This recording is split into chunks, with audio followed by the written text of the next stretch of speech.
How do you go from this to this by changing only one thing? How could I have had a smart TV forever and I'm only discovering this now? So if you're like me, when you bought your smart TV, you probably looked at things like the size and 4K versus 8K. Does it have Roku or Google TV? And of course, the price. You probably assume that since this is a smart TV, it just connects to the internet, which of course it does. Otherwise, not much of a smart TV, is it? But since you've set up your TV, how much thought have you given to the way it connects to the internet?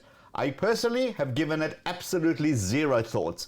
I just followed the on-screen prompts and set it up and pretty much never looked back.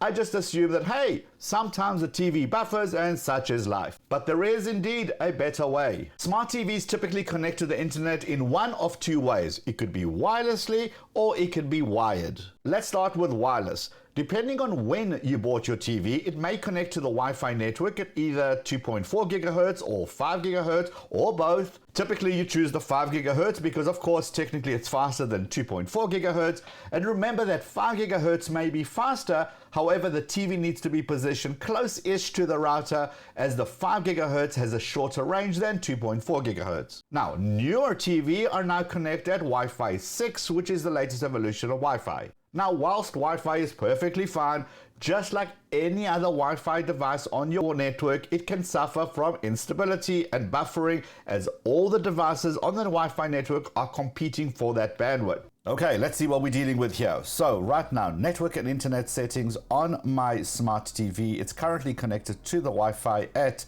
5 gigahertz, and we're going to run the good old-fashioned speed test. Yes, this is a simple app that you can just download from the store on your TV.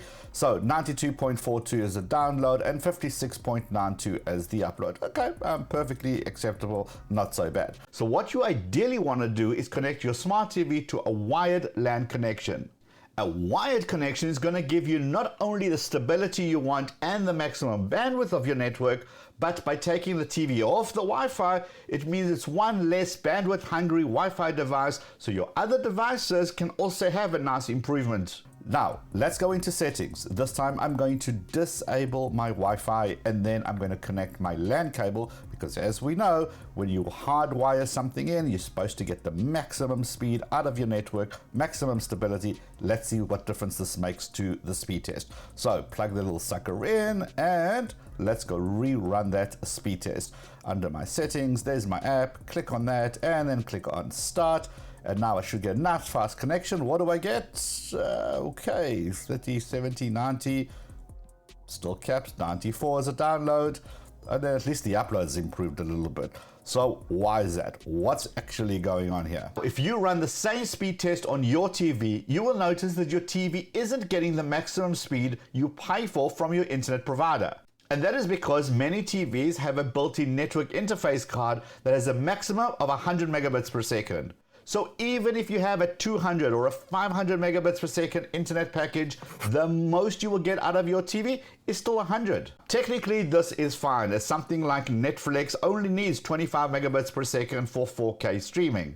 But what if you do more with your smart TV than just watch Netflix? I mean, you do know that your smart TV allows you to do more than just stream movies, right? You can browse the web, you can stream and play online games, you can scroll through social media, you can download interactive workout apps and a whole bunch more. And all of those certainly want more bandwidth.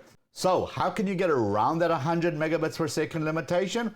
Simple. You get yourself one of these. Let me introduce you to the Ethernet adapter. This is a USB 3 on the one side, and on the other side, it's got a gigabit Ethernet port. And now look what we're gonna do. We're gonna take this and plug it into the regular USB port at the back of the TV. Click that in there. We're gonna then take out the LAN cable from the back of the TV and plug it straight into this adapter. Let that click in. And then let's rerun a good old speed test. So what scores do we have to beat? Well, the download was 94.61 and the upload was 97.36. That was without the adapter. Now that we have the adapter in there, let's see what we're gonna get. Okay, and already check this out, 243.87 on the download, and look at the upload, 310. You see how we use a simple adapter to get around that limitation. It's crazy how much of a difference this $11 little guy can make. I love it when tech can be simple and effective. But whilst you're waiting for your adapter to arrive, check out this video over here where I show you how to stop your smart TV from spying on you. Yes, that's a thing. Also check out this video over here that YouTube thinks you should watch. Hit the head down here to subscribe, and I will see you in this video, or I'll see you in both. Let's go.